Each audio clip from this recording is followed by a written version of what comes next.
Welcome to the Live Alive podcast.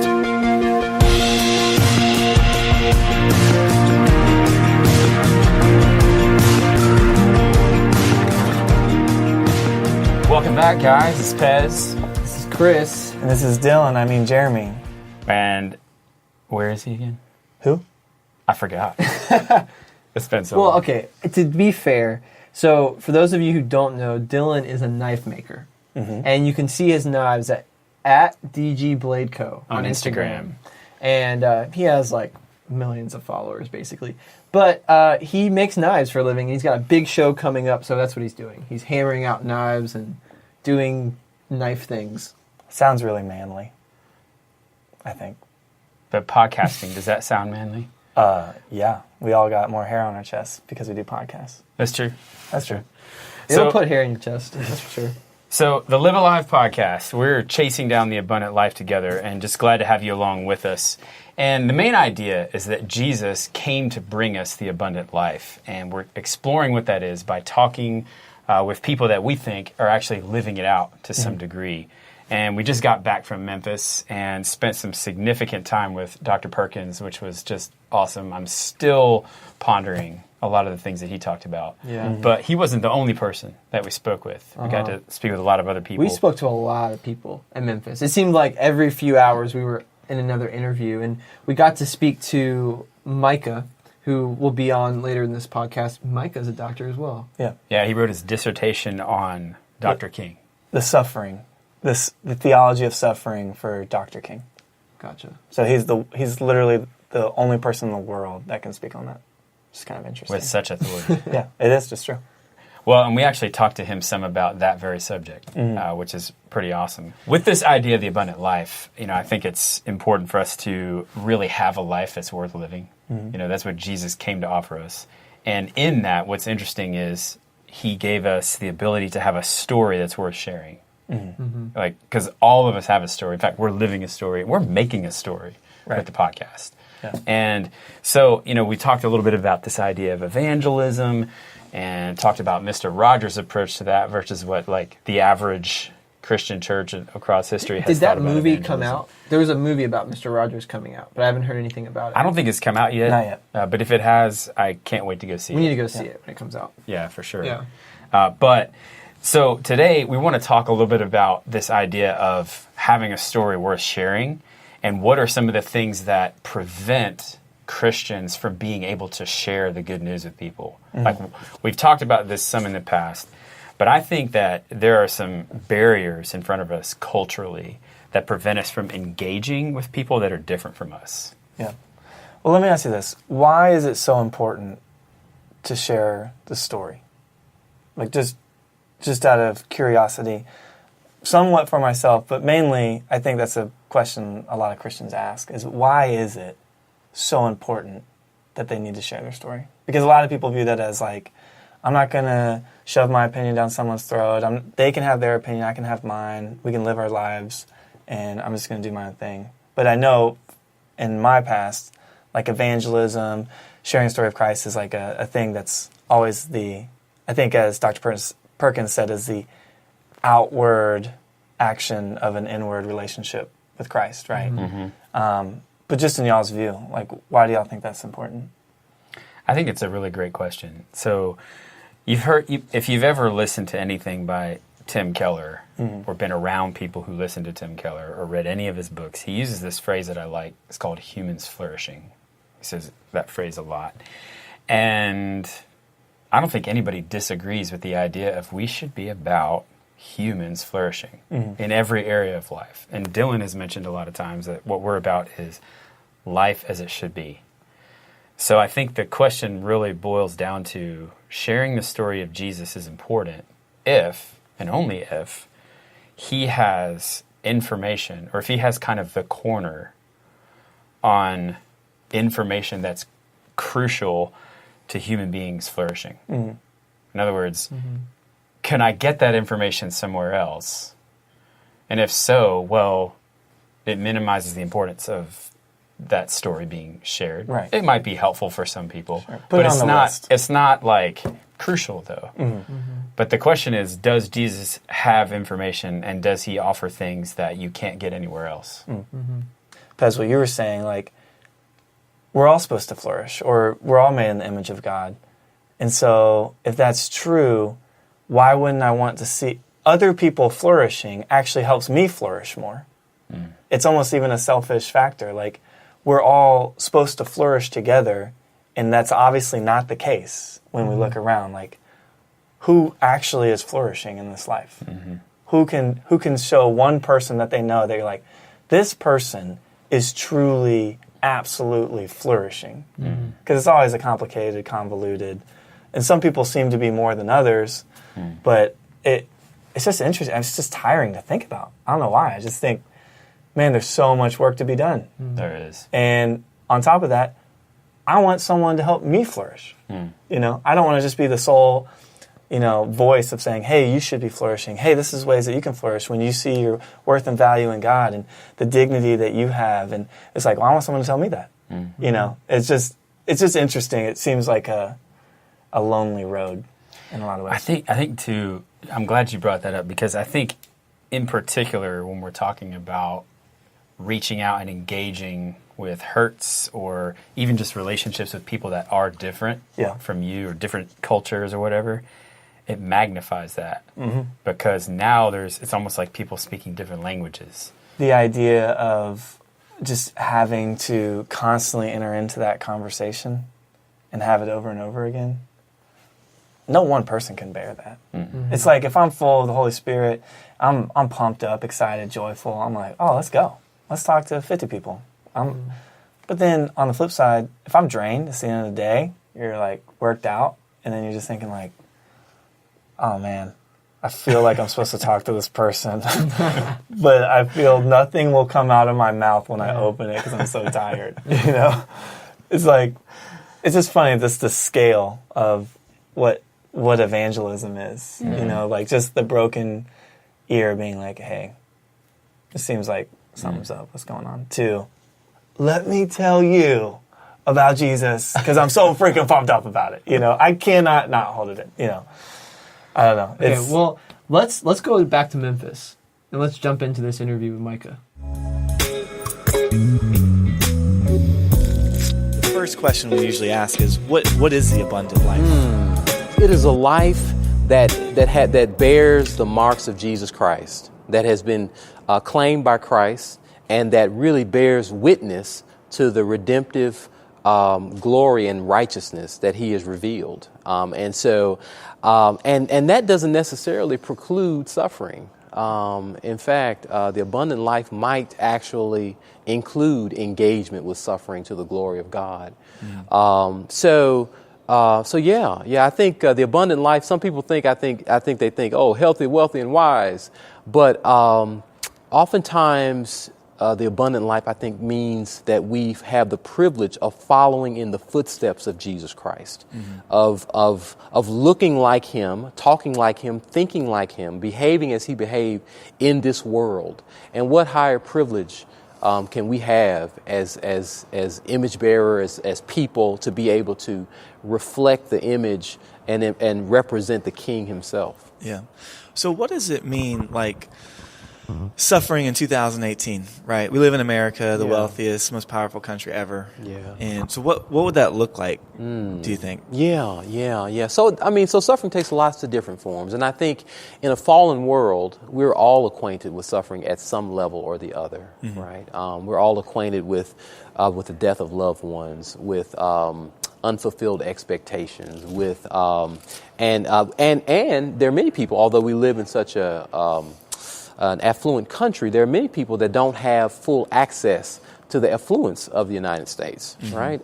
There's lots of racial and economic disparities in our country. Right. In Grand Rapids, Michigan, where I pastor, we're in the southeast Grand Rapids, and our zip code, the 49507 zip code, has the highest rates of lead poisoning among children in the entire state. And I don't know if you are familiar with the Flint water crisis, right? That's something that sort of hit national news, and scores of children, drinking lead-tainted water and their whole future, intellectual future, life possibilities, severely impacted by that, by being lead poisoned.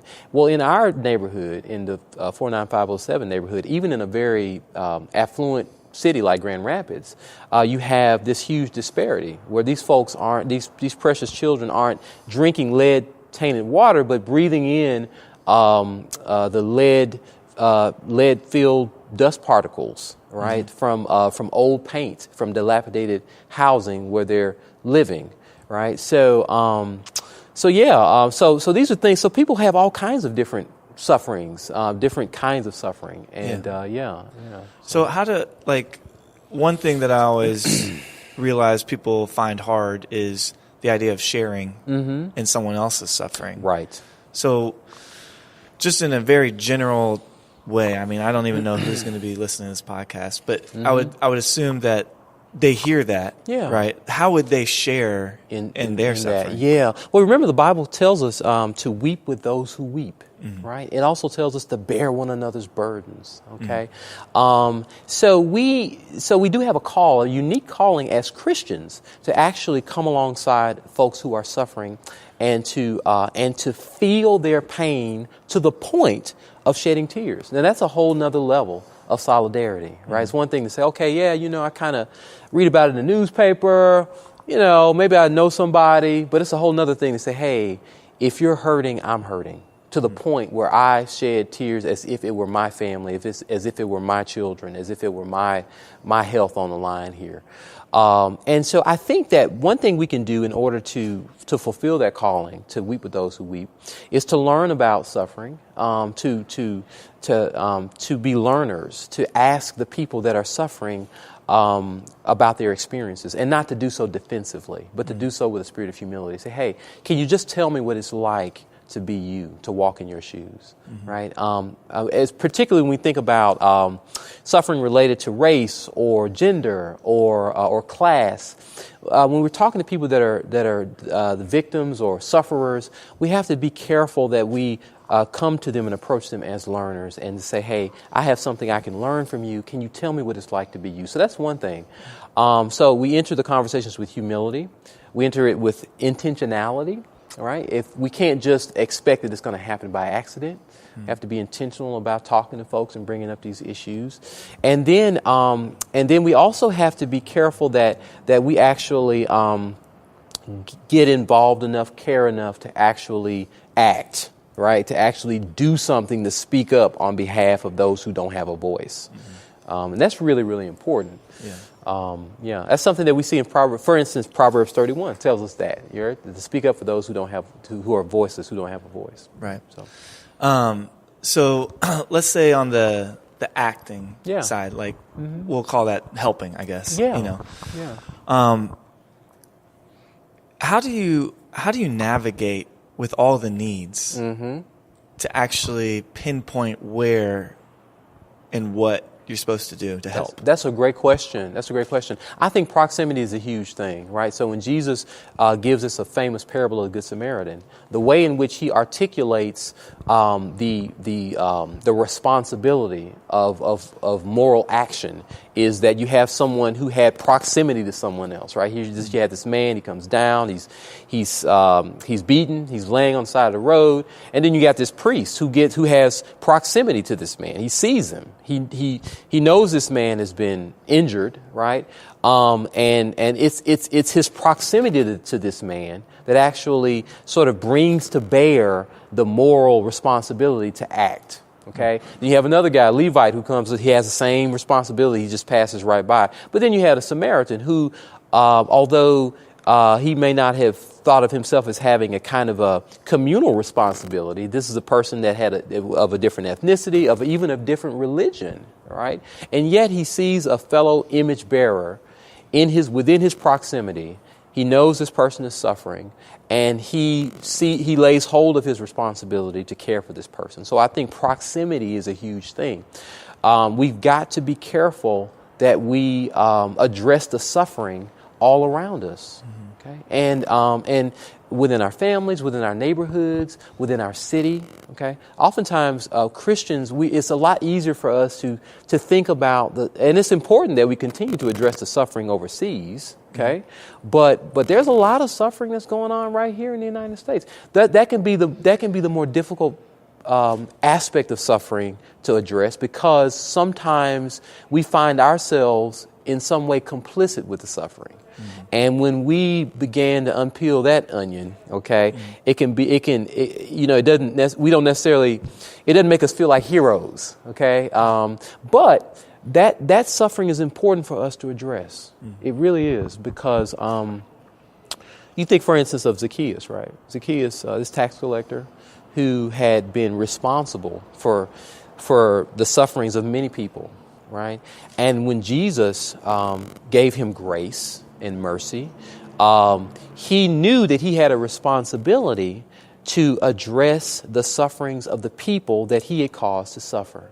And he went to them and he made repair, and he repented, and it was based on that reparation and repentance that became a kind of a sign, that became a kind of an evidence that salvation had come to this house. That's what you notice. When Jesus came and gave Zacchaeus grace, he didn't say, salvation has come to your house, this is what you ought to do, right? Zacchaeus did it. And Jesus said, now, and this is how you know, hey, this is an evidence that salvation has come to this house, right? This person has made repentance and repair. He's addressed the suffering that he caused, and it's all around him, right? So yeah. So kind of two questions. So one is, I know for... As you can see, I said this to Eric Mason, but we're kind of a vanilla podcast here. And as someone nothing wrong with being vanilla. There's nothing wrong with it. Not that that's a bad thing. Yeah. No one says bad. But that, in my experience, something I've kind of found in my own life is that I have blind spots. Yeah. Right.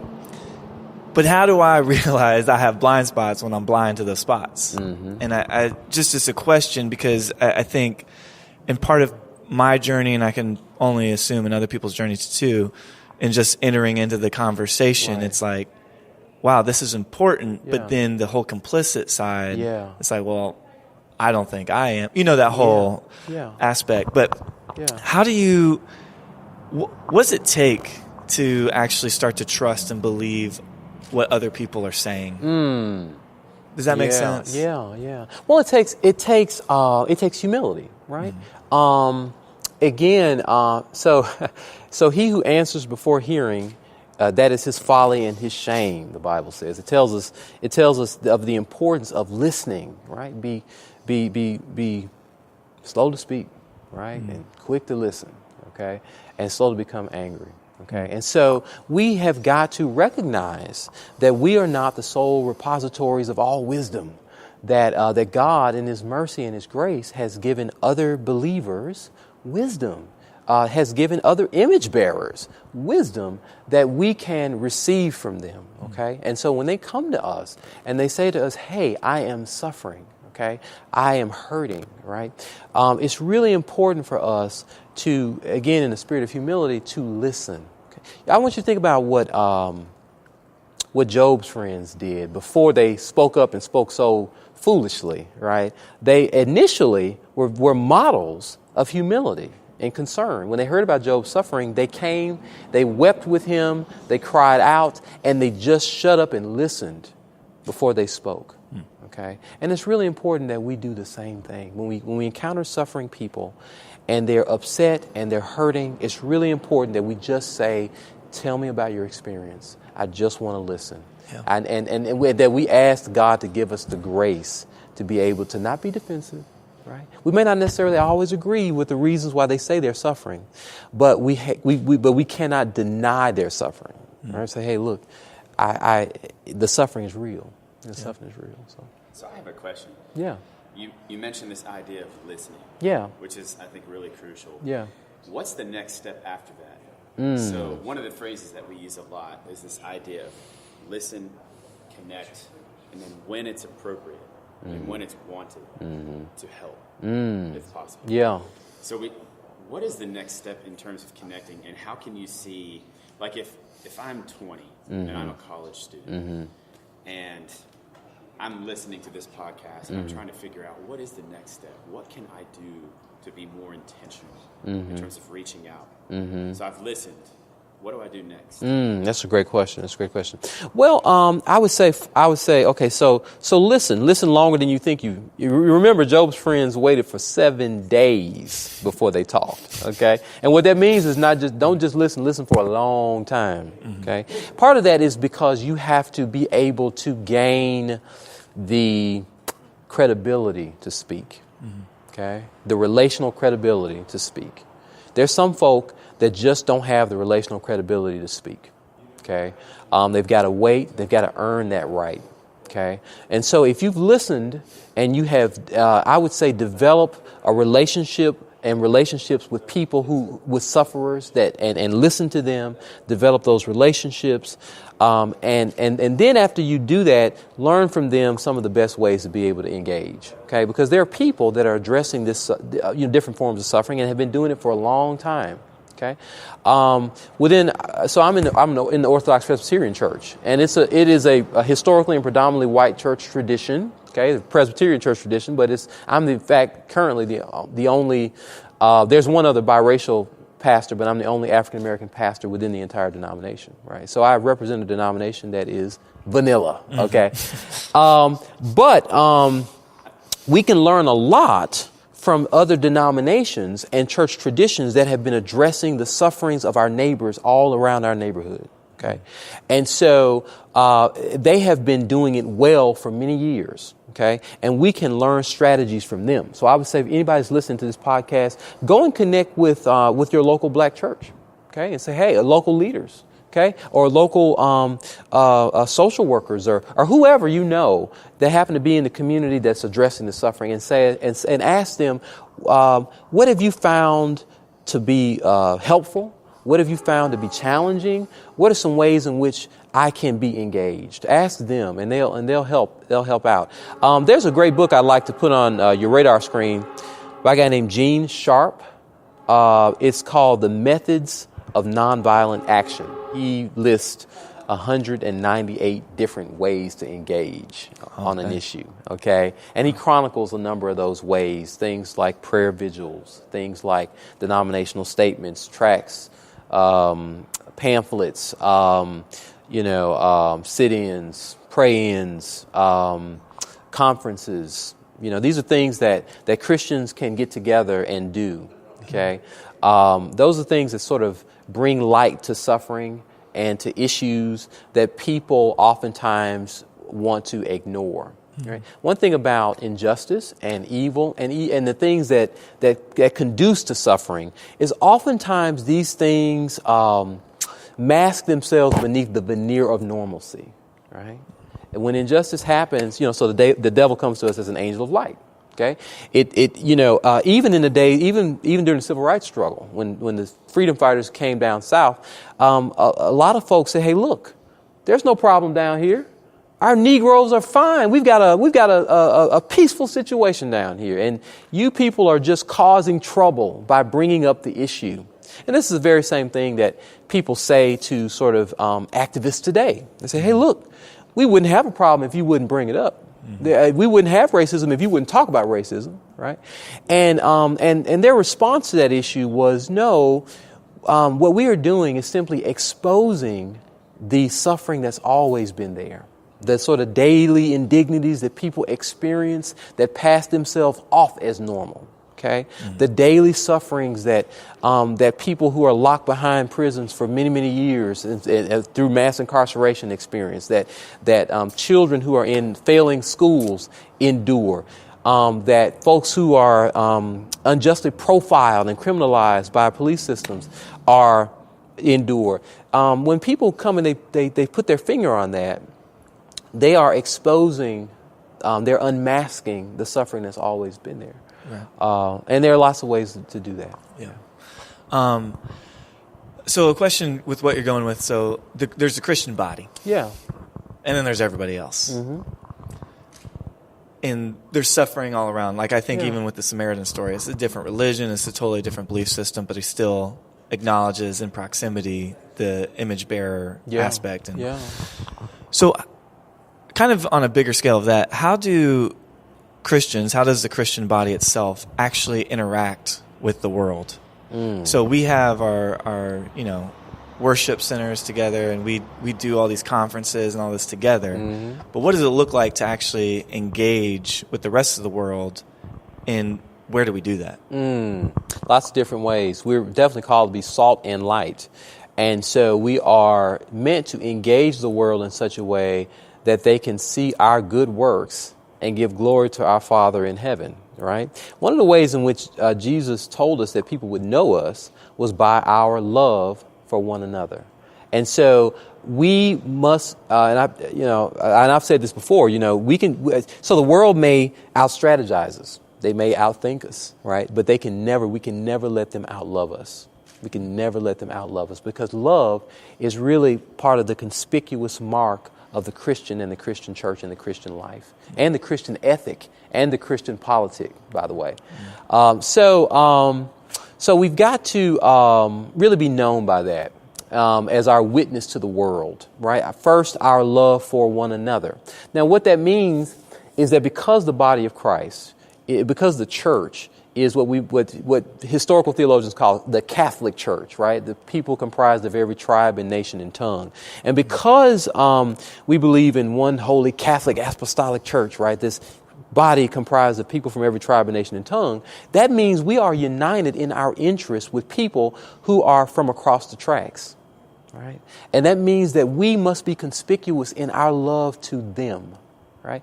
If Christians would just love other Christians well, right? It would be revolutionary. I want you to think about what that would mean for, white suburban Christian men, right? Who may traditionally vote Republican, to take an interest in African American women who are living in the inner city, right? Who may traditionally vote Democrat. And for those men to say, that is my sister in Christ, I care about her suffering, and I'm going to engage socially and politically in a way that looks after her interest as well. Now that is revolutionary. And that would make the world sit up and say, wait a minute, there's something going on amongst those people that's not going on out here in this world, right? That's the kind of love that we've got to have for one another in order to really be conspicuous in our witness. What's something you're learning right now about God, and just in your walk with Jesus, that you wish you knew in your 20s? Oh, man. Wow. Okay. When I was in my 20s, I had yet to become a pastor, okay? And actually, some of the things I'm talking about in regards to issues of race, in regards to issues of justice, I hadn't really thought very deeply about the ways in which our faith impacts these things. And in fact, I thought that I would go and become a pastor, and sort of in my naivety, I thought, well, I'll go and be a pastor, and I will deal with gospel issues, and I won't have to deal so much with race issues. And I had made that kind of false dichotomy, right? And when I became a pastor, I realized that pastoring people and loving people's souls and loving people well also means caring for their bodies and the very real struggles that they have. And I couldn't just as a responsible pastor, totally ignore the things that the people of God were experiencing, right? We have children that come to our church from our neighborhood that have experienced the effects of lead poisoning. We have children that come to our church who put prayer requests in our prayer journals. We have prayer journals at the church that people can write, their prayer requests. And as I read some of those prayer requests were things like, I haven't seen my father since I was 6 years old. I would love to see him for my 16th birthday. He's been locked up for all these many years, and I just want to see my daddy again. And so as I think about the impact of mass incarceration as a pastor, I said, I can't love this young lady well without addressing these issues. Jesus cares about these issues. And so I have to, if I'm going to be a good pastor, I've got to address these things, you know. And so I'm learning the importance of the gospel and of pastoral ministry in addressing these concerns. Yeah. So Micah talked about this idea of proximity and moving towards people and building credibility with people. So how does that look in our daily lives here in Orlando for you guys? You know, it actually kind of was a gut check to me because I just moved to Orlando, but a few months ago, for the 6 years prior, I was living in Jacksonville, and I was working at this church, and it was like an urban church. I don't know what to call it. It was half white, half black, and really mixed socioeconomically, racially, or whatever. And it was really interesting being in the proximity, being in the area of people a lot different than me. But probably one of the biggest regrets I had about Jacksonville is I literally did not know my own neighbors. I knew, well, one to the right was dead, and the house was empty. And then one to the left was like an 80-year-old player. So I kind of knew him. But outside of that, there was this huge demographic of people that could have been really cool to know, but I didn't know them. And I used kind of the excuse of like, well, you know, there's people at my church that I'm in a relationship with, and that's my proximity. And just looking back, man, I really wish I took time to get to know my neighbors. And so moving down here to Orlando, like, I think that's been on me and my wife's kind of forefront. Just like when we get settled in, we actually want to put a lot of effort and time into getting to know the people literally right around us in our proximity. Yeah. And where we are in Orlando, that's going to look a little less diverse, and it's probably going to be more monocultural in that way. But that's okay. I think you just are where you are. Mm-hmm. And so who is around you? And that could be at work, that could be at church, that could be in your neighborhood. But I think even just thinking about that idea of proximity, like who's literally around me, I don't really think about that much, honestly. I actually used to go to this Starbucks right around here, and this is before the craft coffee movement, so Starbucks was still acceptable. Yep. It still is. I think it is. You got to put sugar in it, though. Yeah, you do. Yeah, you do. But I used to sit at the bar at Starbucks and get schoolwork done, and I got to know this one barista, and we were very different. He was into heavy metal, and I learned that he had a heavy metal blog, and awesome. It was like famous. And so he would always show me his blog and like get me to try. I would try to listen to the music. I didn't like any of the music, but I would always let him know I listened. And he just started sharing his life with me. I'd go there and I'd spend the first 15 minutes just getting to know him and talking to him. And it got to the point where I realized I should pray for him, because it's clear he's really curious about my life as a Christian. And he made it clear that he's not a Christian. But he would start asking me questions. I'd pray for him and he'd ask more questions. And you could see God start working in that way. You'd pray for him in Starbucks? No, I'd actually pray for him at home. Oh, okay, cool. Yeah, I'd pray that God would open up conversations. And most of the time that happened. And one day I got there and he explained to me that he was having a really rough day, him and his girlfriend. I don't remember if they had broken up or they were just having some issues. And so he was really down and we were talking about that. And then this customer walks in and just starts yelling at him and all the other baristas and calling them names and like, you got my order wrong. And she kind of slams down the cup of coffee and demands that they fix her cup of coffee. But she wasn't just demanding, she was demeaning them and calling them mean names.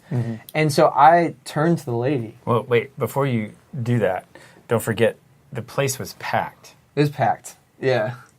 Yeah, I was standing at the counter actually ordering something. And I turned to her, she was next to me, in the line next to me. And I just said, ma'am, no one is going to fix your coffee if you continue to treat people this way. And she looked at me and she told me to F off. and she ended up just kind of storming off, I guess, like with her tail in between her legs, because I don't think she was expecting anyone to say anything to her. And as she left, the baristas were just kind of glowing. And every time I came back into this place, I had a relational credibility with these baristas to the point that I didn't pay for anything ever again at that Starbucks. I haven't been back in a few years now. That was like 5 or 6 years ago. But there was a relational credibility that I built through just getting to know those people and getting to know this one barista in particular. And that led to even more spiritual conversations. And he never came to know Jesus. And I actually don't know where he's at right now. I've lost contact with him. But I think it was a great example for me in my life that this is the way this is the way that Jesus lived. He didn't just tell people all the answers. He just sat with people. He listened to them. He joined them in their pain, and he stuck up for people. And that it's a hard tension. Like when you get in a situation like that, it's like, okay, I know the nice Christian, quote unquote, nice Christian thing to do is just, hey ma'am, like, I'm sorry that this happened. No, but I stood up for people I loved in that moment, and that stuck with them. And now he used to talk to me about. He used to tell me, I didn't know Christians acted this way. Like I didn't know a Christian would ever stand up for me in a moment like that.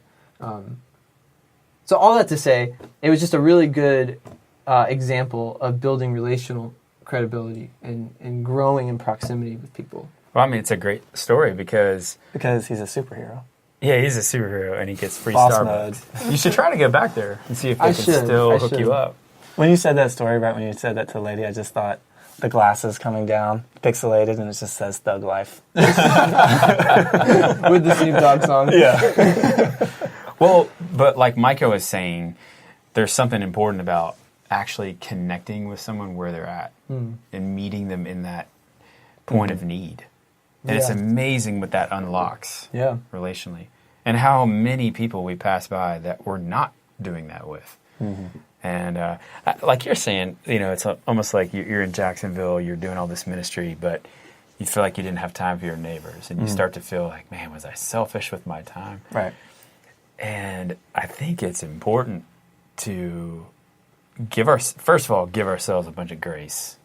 And to all of our listeners, it's like, God has grace for you, so you need to have grace for yourself as to whether or not you feel like you've done a good job of having proximity with people up to this point. And maybe just listening to this, God might speak something to you, or he might put someone's name on your heart or on your mind and just kind of give you a nudge to go meet with someone. Because God's love is not dependent on your ability to bring people to Jesus. Yeah. But God's love moves us towards wanting to share that love with other people. And I think sometimes I even can get that backwards, or I feel like a failure and that God's far from me because I'm not doing a good job of that. But it's when I'm allowing him to love me and I'm believing that he's already finished the work on the cross for me, that's when I want to share my life with others. It's a lot like God invites you to a party on a Friday night. Says, come on, I want you to come hang out with me and be about what I'm doing. Yeah. And you might blow off the invitation. And then you're afraid, I'm not going to get invited back to the next party. But then the next invitation comes. And maybe that's what this is. It's just, you're invited. There's not really, there's no punishment for it. God's not going to just dump guilt on you. Right. And if you're hearing that, that's not from God. And it's a fine line because it goes back and forth. Like at some points, it's like you feel guilty, which isn't of God.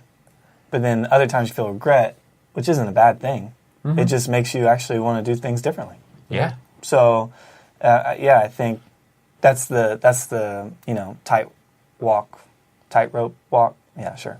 I like it. Tightrope walk that you walk down that you can fall off on either side of, and we tend to do that. with We anything don't in the balance past. really well. No, we don't, and we're very susceptible to like Satan dragging us to one side. Yeah. Because just one thing kind of throws us off. We're like, oh yeah, I'm the worst. I'm not a good Christian. Am I a Christian? I don't know. But then it's just interesting to think back, well, with anything in our past, it actually could inspire us to change the future.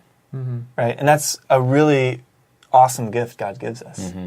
But then when it gets into guilt and like, well, I'm never going to be capable of being a good Christian, like you're saying, then it's like, well, this isn't God speaking. Like, this is either me speaking down on myself or like Satan actively working against me. But it's like the difference between guilt and shame, which guilt is I did a bad thing, and shame is I am a bad thing. right.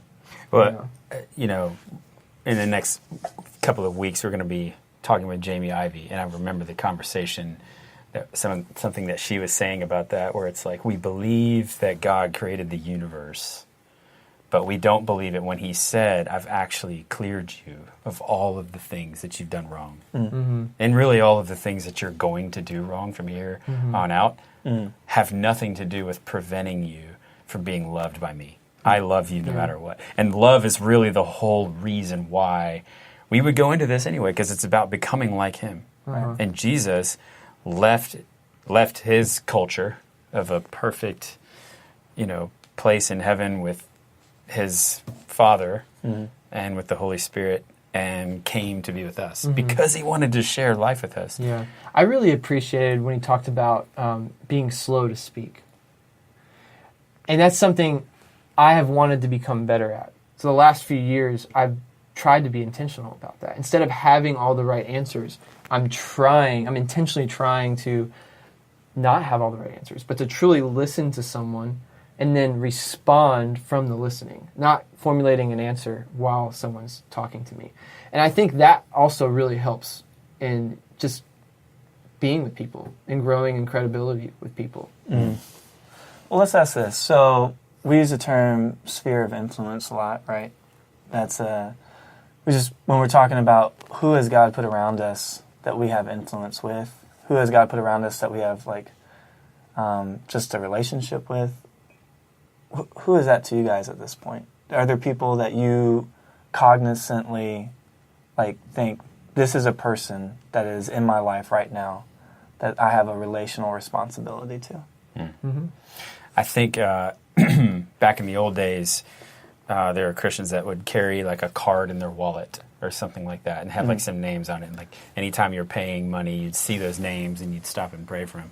The way I do it now is it has to do with my phone, because that's where we spend a lot of our time, especially connecting with other people. So the way I like to ask it is, do you have anybody in your favorites on your phone? Because everybody has their favorites, right? That doesn't know Jesus. Is there anybody there that you are reaching out to, texting, calling, or whatever? And then to take it a step further, do you think that there are any non-believers or not yet believers who have you as a favorite in their phone because you're the one they're counting on? So thinking like that has actually helped challenge me to actually figure out a way to do that. And we have lots of people around us and a lot of responsibility and stuff like that, so you can run out of time and you can feel guilty about how many is this, and sometimes for me it's just one person. Just one of the people that are in my life that I put into my favorites. And it's just I'm going to try to be intentional with them right now because God puts them on my heart. I've been experiencing this in community, in Christian community, where a few of us have made a rhythm of being a part of each other's lives very intentionally. And we then invite people who don't know Jesus into that environment.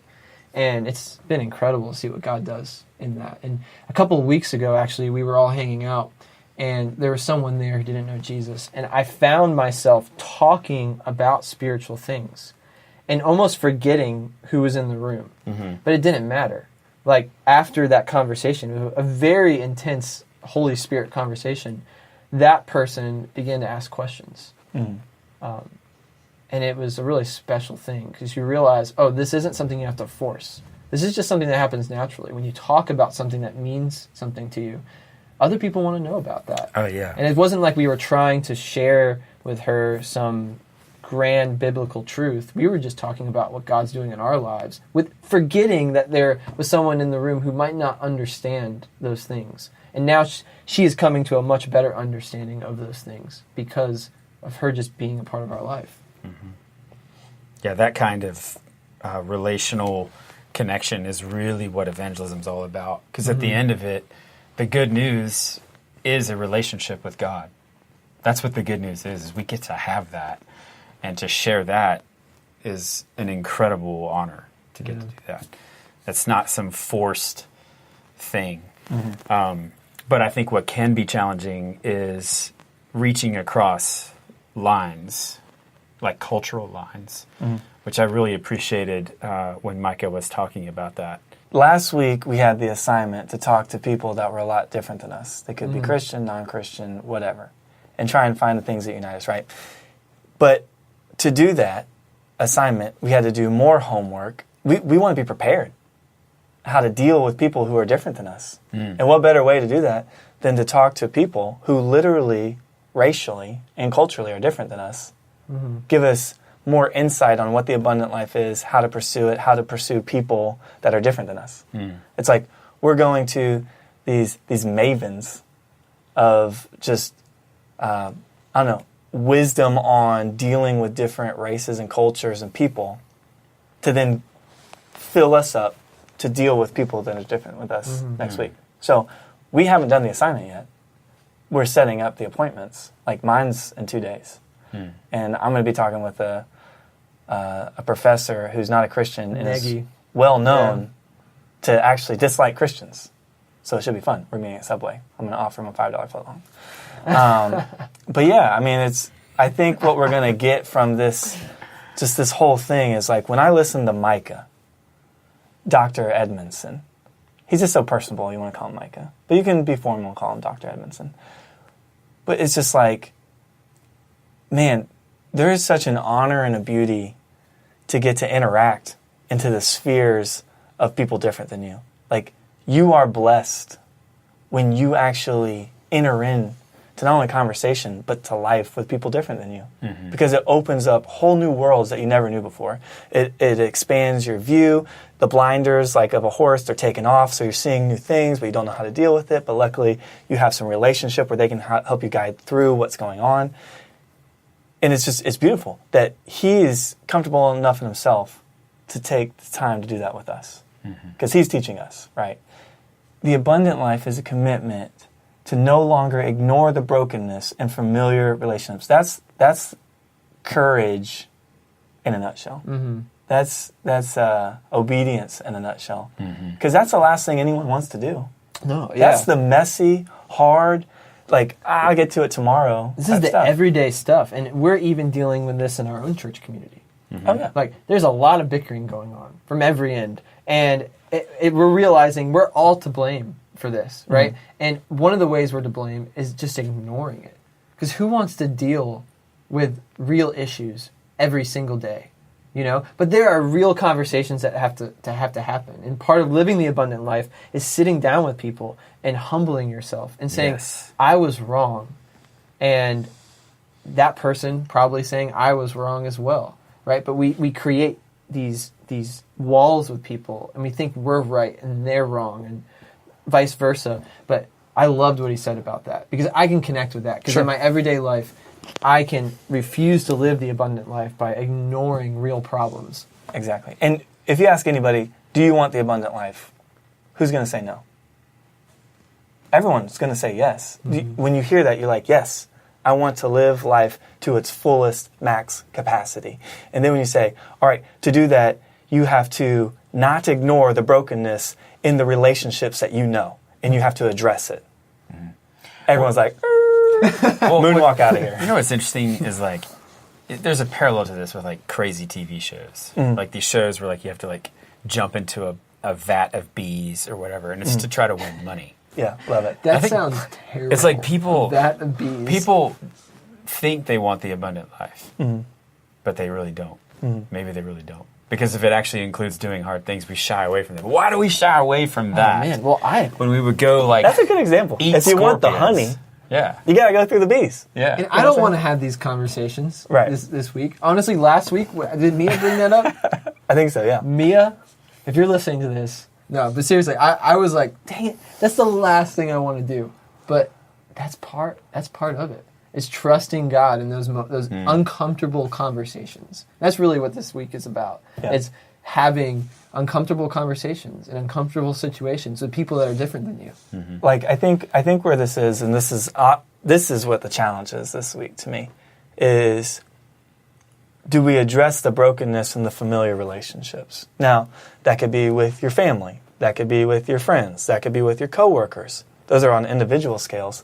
But what Micah was talking about was like as a Christian man, a Christian white man in the suburbs, is he going to address the brokenness that's happening in the black church in the city, even though they are both Christians?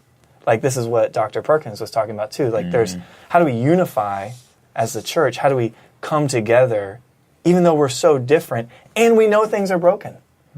But who's going to go first and step into the brokenness? So when I hear that, I'm thinking like, okay, what relationships, corporately or individually, are in my life that are broken, that I know, and I'm familiar with the relationship? And that's something I got to think about. That's really something I got to address. And the homework that we're doing for next show is when we're talking to these people that are different than us, is how do we balm and heal the brokenness and the differences between us to actually come together and unify over something as human beings? Even though someone might be diabolically opposed to who I am, or vice versa, how do we actually unify? What does that look like?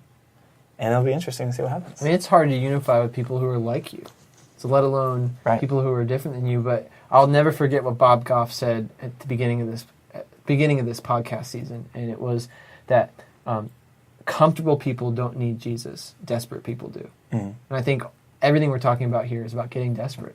The abundant life is about getting desperate and needing a power beyond what we can supply. Yeah, and it's in that moment where, like we talked about at church, in that moment of need, that's where the blessing of God's provision shows up. If we provide everything for ourselves and just pad ourselves with comfort, we don't get to experience real blessing, real abundance.